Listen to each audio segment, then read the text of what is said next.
Stasera siamo venuti qui per questo Festival Triveneto del Baccalà e ci ha accolto una location veramente da lasciare di stucco. Siamo qui in una dimora storica, siamo al Cataio e ci facciamo raccontare cosa sta diventando il Cataio, perché io me lo ricordo sinceramente un po' di anni fa ed era piuttosto malconcio. Stasera sono venuto qui e sembra la rinascita del Cataio.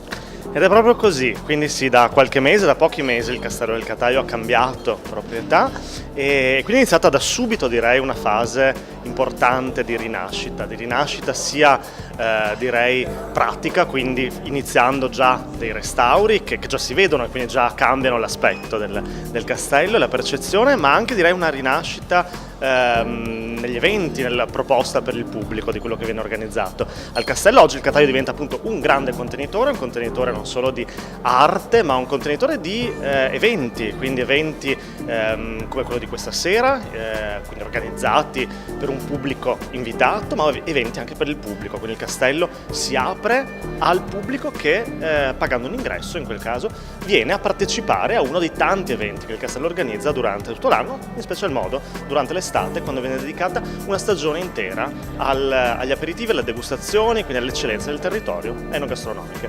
È un patrimonio diciamo di tutti, però ovviamente di chi l'ha acquistato, e dobbiamo quindi ringraziare questa proprietà illuminata che ha voluto investire qui, che non è facile e per tutti oggigiorno. Sì, è una proprietà privata, però quello a cui la proprietà stessa tiene molto è far capire che questo non è una casa privata che quindi si chiude, ma è una casa, è un patrimonio di tutti. Questa è stata proprio l'idea della nuova proprietà, che ha voluto che il Cataio rimanesse un luogo di tutti, rimanesse un luogo aperto al pubblico. Questo era un po' il rischio che va il castello di finire appunto chiuso.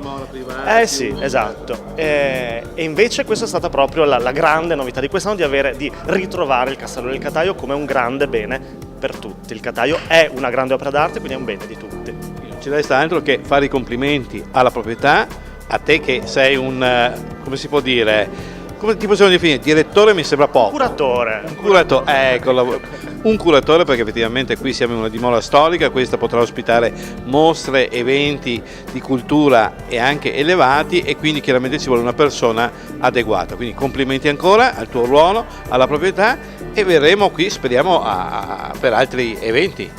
Certo, sì, ne faremo tanti. Siamo solo all'inizio. Solo all'inizio, bene. Faremo ancora tanti. Facciamo un brindisi a questo. Evviva. Sì, evviva.